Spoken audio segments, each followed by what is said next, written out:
Welcome to World News. In the escalating tension in the Gaza Strip, this article provides an in-depth look at recent developments related to Israel's airstrikes and the serious consequences for civilians. We delve into the military strategy of Israel, international community reactions, and the humanitarian impact on the millions of refugees in Rafah. Additionally, the article discusses the positions of the United States and the United Nations in addressing the conflict and the potential for a humanitarian catastrophe. This is an important piece for anyone interested in the Middle East situation and international human rights issues.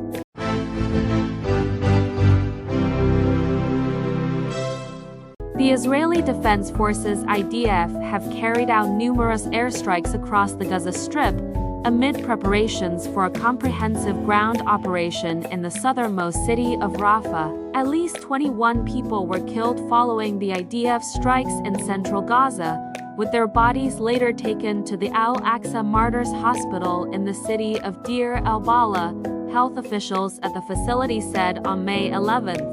AFP described many bodies covered in white dust laid out within the hospital premises. In Rafah, the southernmost city in the Gaza Strip, witnesses said the Israeli military had struck the border crossing of the same name with Egypt. Images published by the media showed white smoke rising from the city. Many other areas in the territory were also targeted on the same day, according to witnesses.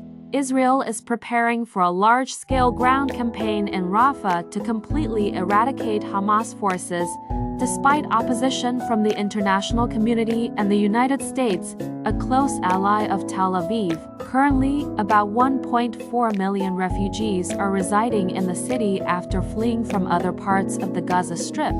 Secretary General Antonio Guterres warned of the risk of a horrific humanitarian disaster on May 10th. Previously, on May 7th, the IDF had conducted a limited operation in the eastern Rafah area, controlling and closing the Rafah crossing, the only route for transporting fuel into the territory.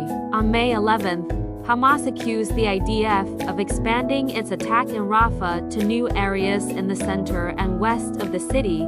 The Israeli military said that day it was engaged in combat with gunmen at the Rafah crossing and had killed dozens, while also discovering many underground tunnel entrances. The force also continued to expand evacuation orders in eastern Rafah, asking residents to move to the humanitarian area of Al-Mawasi on the northwest coast of the city. Since the first evacuation order on May 7th, a total of 300,000 people have left Rafah, according to the IDF. European Council President Charles Michel said the people of Rafah were being ordered to move to an unsafe area, criticizing the action as unacceptable.